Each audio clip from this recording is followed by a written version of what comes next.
All right, you guys, this is Chapter 10, Lecture 2. Chapter 10 is titled Calculation of Medication for Special Populations Based on Body Weight and Patient's Age. And as usual, you guys should have already read the chapter within your book. You should have already reviewed the PowerPoint that was provided to you in Blackboard, and you should have already reviewed the lecture notes that was provided to you within Blackboard. So in Lecture 1, I ended with example 10-1 on page 347. I am going to pick back up on example 10-2 on page 348. And so it reads, a physician orders amoxicillin 20 milligram per kilogram per day to be given every 8 hours to a child who weighs 42 pounds. The concentration of amoxicillin is 125 milligram per milliliter.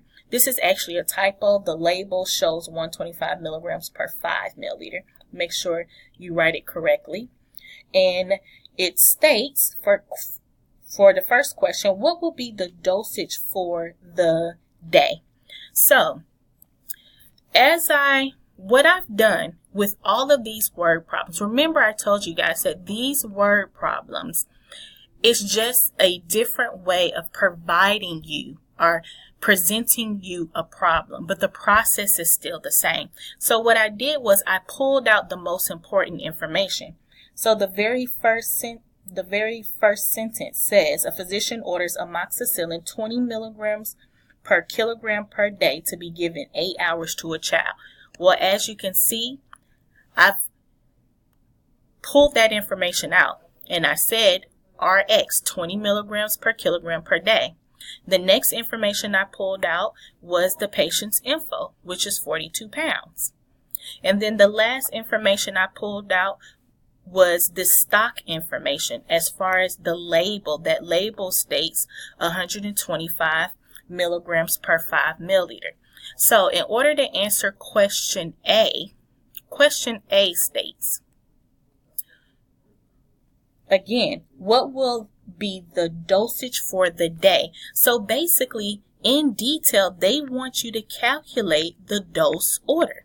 Well, how do you do that? Well, the first things first, if you look at your patient's information, which is 42 pounds, and you look at your regimen as far as the weight of the patient, that's that middle section there, it says kilograms. You ask yourself, does the patient's information, this 42 pounds, match the units of the regimen or the order, which is kilograms? Well, it doesn't. So, the first step for question A is to first convert patient's info into kilograms.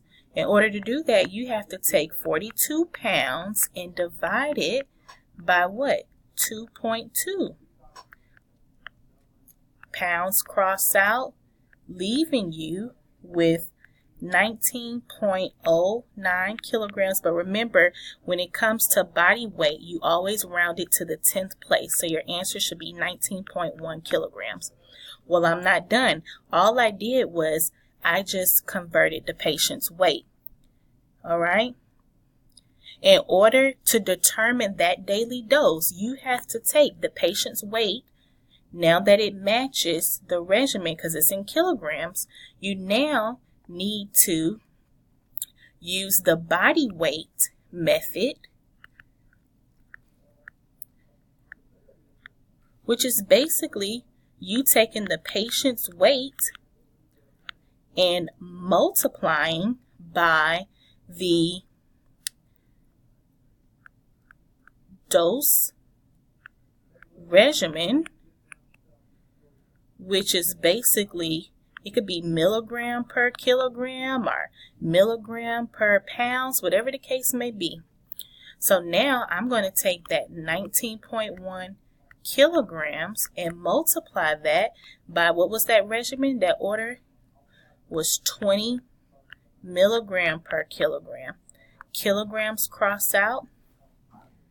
19.1 times 20 gives you 382 milligrams, but that's 382 milligrams per day.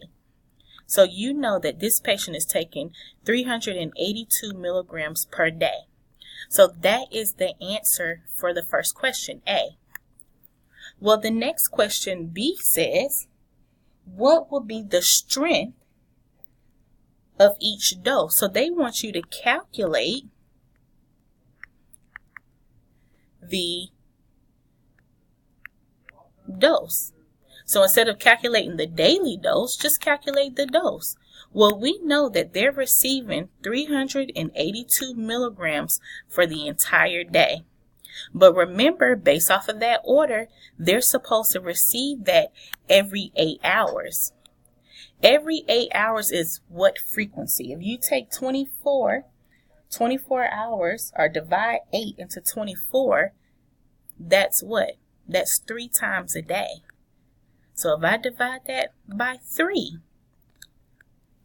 that 382 divided by 3, and you're going to round your answer to the 100th place, your answer should be 127.33 milligrams per dose.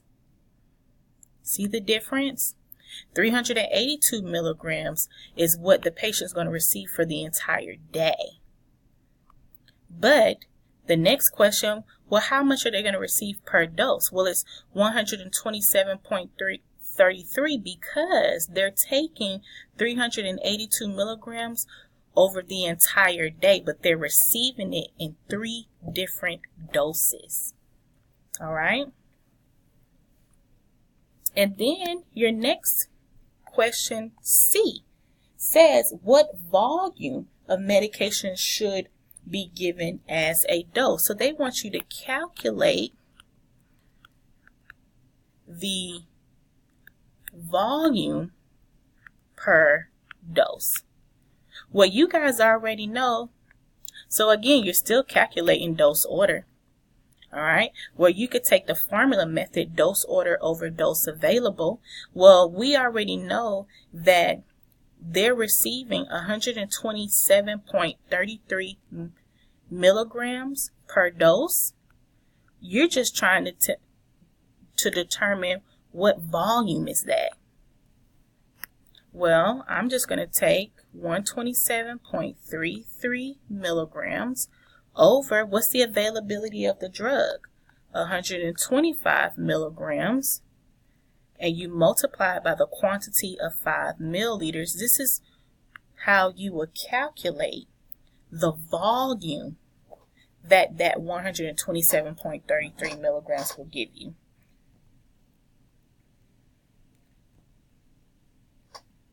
So your answer, should have came up to like 5.09 milliliters. That's basically 5 milliliters. All right. Or 5.1 milliliter. Let's just go ahead and round that. Let me go ahead and round that to the 10th place. 5.1 milliliter gives me a better answer. All right. So, what I've done with this problem, again, you have got to pull out the information that's important to you. Your RX, you're going to hear me call this also a dose or dosage or dose regimen or dosage regimen. Basically, when you talk about a dose regimen or a dosage regimen, it's basically telling you the weight of medication per weight of patient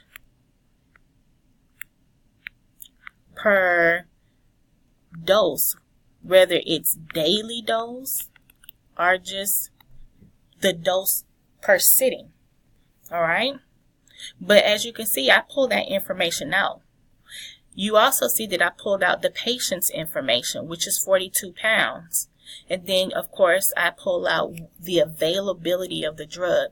In order to begin the process of determining the true dosage order, because a dose regimen is basically a surface of what the doctor wants to order the patient. It's not a detailed amount of milligrams based off of the patient's weight. In order for you to determine what the true dosage order is, you have got to make sure that the patient's information, as far as the units of their weight, in this case it's pounds, it has got to match the dosage regimen. And what I mean by that, it's got to match that third or that middle section of that order or that dosage regimen. If it doesn't, you have to convert the patient's weight to match the order. Once you convert the patient's weight to match the order, as you can see here under A, you then, under A step 2, can then multiply that patient's weight times what? The weight of that regimen, which is 20 milligram per kilogram. As you can see, my kilograms cross out. And that leaves me with 382 milligrams per day. Some of you guys may be asking, where does that per day come from? Well, that's the third section of my regimen. It says day. So that means whatever I multiply it out, whatever I multiply that patient's weight times that weight of that regimen out, whatever that third section is, that's what puts up that section for my dose order, 382 milligrams per day. All right. Now, in order to calculate the dose, you then have to ask yourself, well, how often, if they're supposed to receive 382 milligrams for the entire day, well, what's the frequency on that? Are they going to receive small milligram doses twice a day, 3 times a day in order to get to that 382? Well, in this case, they're taking it every 8 hours, correct? So in order to calculate the dose ordered per sitting, you would have to take that 382 milligrams and divide it by 3.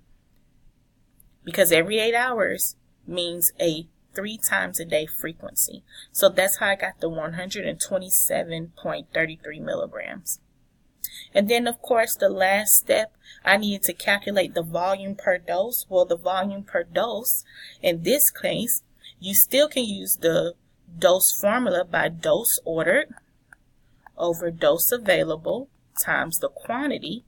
My dose ordered, you guys calculated that as 127.33 milligrams over the availability of the drug based off of the label is 125 milligrams, and you multiply that by the quantity associated to that 125 milligrams, which is 5 milliliters. So my answer came out to 5.09 milliliters, which is approximately 5.1 milliliters.